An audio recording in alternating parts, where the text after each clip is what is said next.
শপথ নিয়েছেন নবগঠিত নির্বাচন কমিশনের সিইসি এএমএম নাসির উদ্দিন ও 4 নির্বাচন কমিশনার। দুপুরে সুপ্রিম কোর্টের জাজেস লাউঞ্জে তাদের শপথ পাঠ করান প্রধান বিচারপতি ডক্টর সৈয়দ রেফাত আহমেদ। শপথের পর সিইসি ও নির্বাচন কমিশনাররা কমিশনে গিয়ে দায়িত্ব গ্রহণ করবেন। নবগঠিত এই কমিশনের সিইসি হচ্ছেন অবসরপ্রাপ্ত সচিব এএমএম নাসির উদ্দিন। এছাড়া কমিশনের বাকি 4 জন হচ্ছেন অবসরপ্রাপ্ত অতিরিক্ত সচিব আনোয়ারুল ইসলাম সরকার, অবসরপ্রাপ্ত জেলা ও দায়রা জজ আব্দুর রহমান মাসুদ, অবসরপ্রাপ্ত যুগ্ম সচিব তাহমিদা আহমেদ ও অবসরপ্রাপ্ত ব্রিগেডিয়ার জেনারেল আবুল ফজল মোহাম্মদ সানাউল্লাহ। গত বৃহস্পতিবার 5 সদস্যের নতুন নির্বাচন কমিশন নিয়োগ দেন রাষ্ট্রপতি মোহাম্মদ শাহাবুদ্দিন।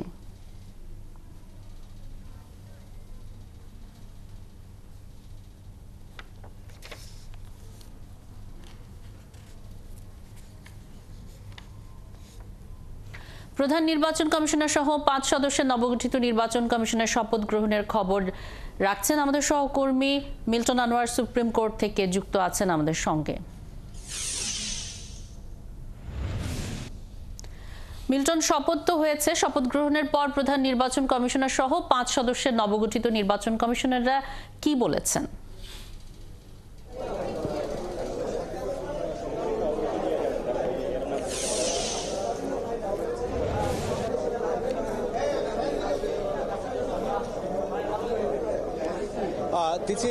আপনি জানেন যে সুপ্রিম কোর্টের যেই রেওয়াজ, সেই রেওয়াজ অনুযায়ী শপথ গ্রহণের পর প্রধান বিচারপতির তরফ থেকে একটি ছোট চা চক্র থাকে।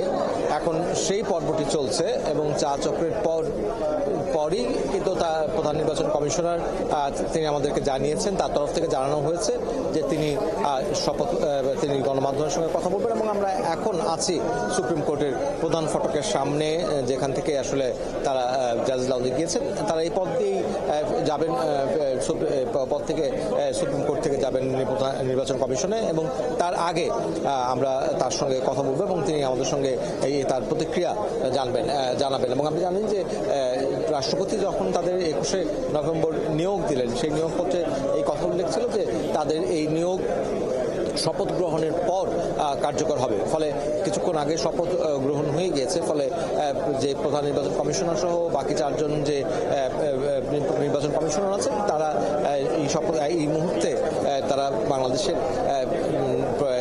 নির্বাচন কমিশনার এবং এরপরে তারা একটি নির্বাচন কিভাবে করা যায়, পরবর্তী নির্বাচন নিয়ে সারা পৃথিবীর মানুষের একটা আগ্রহ, সেই নির্বাচনের বিষয়ে তারা কাজ করবেন এবং তারা কিভাবে এই নির্বাচনটিকে সুষ্ঠু, নিরপেক্ষ এবং গ্রহণযোগ্য করবেন সেই বিষয়ে নিশ্চয়ই তারা তাদের বক্তব্য রাখবেন, তাদের মতামত দিবেন। এবং তার আগে এবং একইভাবে আপনি জানেন যে এখান থেকে তারা নির্বাচন কমিশনে যাবেন এবং নির্বাচন কমিশনের যেই কর্মকর্তারা আছেন তাদের সঙ্গে মত বিনিময় করবেন। সেটি 3টায়, কিন্তু তার আগে শপথ অনুষ্ঠান শেষে যে এখন যে চা চক্র চলছে, সেই চা চক্রের পর তারা এখানে এসে তারা তাদের যে প্রতিক্রিয়া অর্থাৎ আনুষ্ঠানিক জানাবেন। এবং মিল্টন আনোয়ার, আপনি আছেন সেখানে, নিশ্চয়ই তারা যখন কথা বলবেন আপনার মাধ্যমে আমরাও দর্শকদের জানাতে পারবো। সহকর্মী মিল্টন আনোয়ার আমাদের সাথে যুক্ত ছিলেন সুপ্রিম কোর্ট এলাকা থেকে।